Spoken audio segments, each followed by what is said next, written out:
Well, welcome. My name's Mike. My wife Mandy and I just moved here to plant a church on the south side of Indy. We're in Greenwood right now. We live in Greenwood.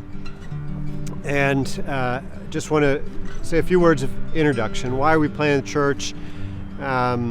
What kind of church are we looking to be? There's really a related question that I think is probably the most revealing about who we are and what kind of church we want to plant. And that's the question of who are we planting this church for?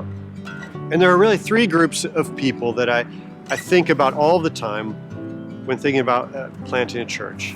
First group is those who are skeptical. Some of us grew up in the church and we find that the most difficult questions in life just are not answered by the surface level answers that we teaching that we got in the church oftentimes. A lot of times they've read the Bible, have a lot of knowledge about Christianity, and yet the philosophical foundations for their lives also leave them wanting more.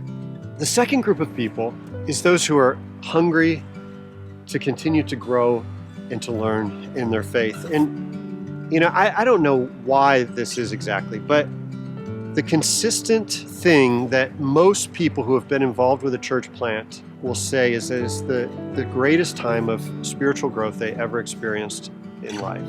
And I think part of it is that the church planting forces us to be outward facing, reaching into the community. Some of it is that we're pushed into new and challenging areas of ministry we might not have otherwise gotten involved with.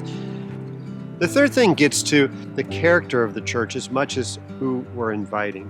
And that is, how do we as a church welcome in those who are hurting or suffering?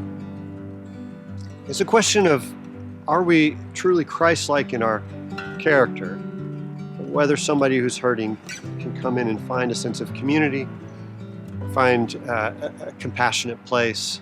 And I think this is particularly interesting in a church in the suburbs because the veneer that most of us put on or see is perfect houses and manicured lawns, Instagram pictures and Christmas cards that are without any kind of fault. But the reality of our lives is that all of us experience hurt, suffering in our relationships and in our vocations in ways that most of us feel afraid to say anything about. And the church needs to be a community where those things can be talked about. We can find time and place for mourning, to experience healing, to be moved past those things oftentimes.